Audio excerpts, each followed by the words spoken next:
адвентисти крадат учениците.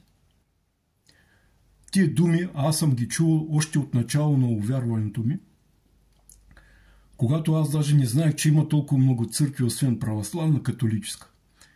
И до тогава съм чувал в Русия, че има свидетели на Йехова. Но в България не знаех, че има и свидетели на Йехова. Тогава.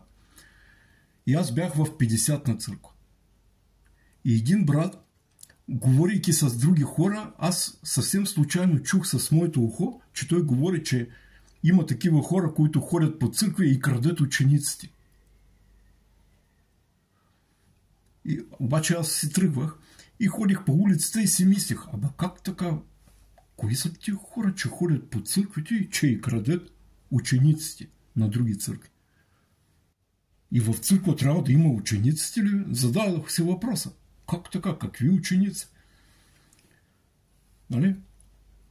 И като съм имал в тая църква проблеми, преди да я затворят, аз имах много проблеми. И аз бях нощен пазач. И на улицата, някъде към 3 часа сутрин, към 4 часа, и аз казвах в молитвата: Господи, аз искам да знам, аз нищо не разбирам, аз искам да знам Твоето сърце. Аз нищо не разбирам, защото пастора говори на английски, има преводач и не го знам, Господи, какво да правя. И аз чух глас: Ти си мой ученик. И аз не обърнах много внимание на това нещо и продължавам. Ходя, мисля, викам: Господи, откъде тия проблеми в църква? Аз искам да знам всичко, и Евангелие, и Библия, и учение. Искам да знам Твоето сърце. И пак чувам същия глас: Ти си моя ученик. И след той една такава усмивка, невероятна усмивка, радост. Не такава радост на похоти, плътска радост, на похотите различни, а неизречима радост. И аз тръгнах в интернет, защото исках да науча. Бог не ме пратил по църквите.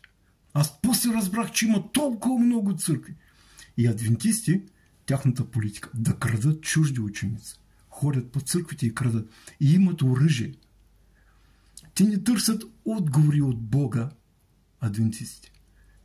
Те не обявяват, те не застават на колени, казват: Господи, ето тук имаме разногласия в това свещеното писание. Моля да ми отговори къде е истина. Бог мой. Разбирате, те не го правят това нещо. Защото като получат отговор, ще получат от Бога. И Бог знае сърцата им, че те няма да напуснат адвентистска църква. И затова Бог не им отговаря. Защото те искат да седят в адвентизма.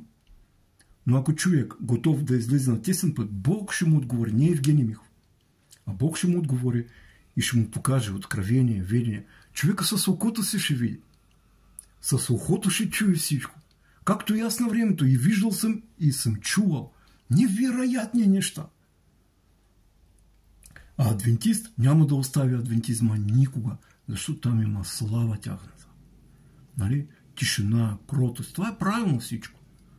Но те ходят да крадат.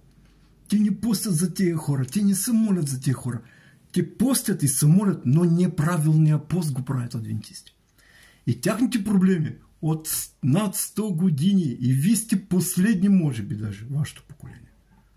И много хора паднали по гръб, изгубили спасение, много хора.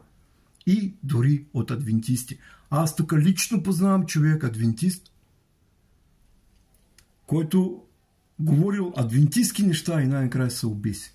Защото той научиха, че няма ад, няма осъждение вечно. Разбирате, той се обеси. Фатално. Той така попаднал. Попушвал си, попивал си, защото казал, няма да има наказания за тези дела. И после се обеси. И аз ви казвам, адвентизм се крои на това да крадат учениците.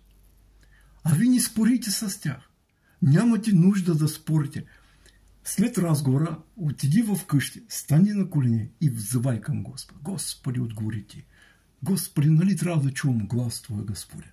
Боже, посочи ми прав път. Помогни ми да изправя пътя си сърдечен към лицето Ти, пред лицето Ти. Да зная истина Тебе, Господа, реална. Да не се заблудя. да не се отклоня, Господи. Адвентисти това нещо не го правят. Те имат книга, трета книга на Елена Уайт. Те обичат да се затварят, а отзад като погледнете книги, рафтови с книги. Толкова много книги, рафтови имат книжници тях. А отговор? Нямат. И заради това имате вражди. Те крадат учениците си. И от другата страна ще ви кажа, имат пълно право, защото вие съгрешавате. Ви грешите пред лицето Божие. И заради това те имат пълно право да дойдат, да ви проповядат и да заведат вашата жена и вашите деца в тяхното служение, в тяхното събрание. Разумейте. Бъдете благословени. Аз не мразя адвентисти.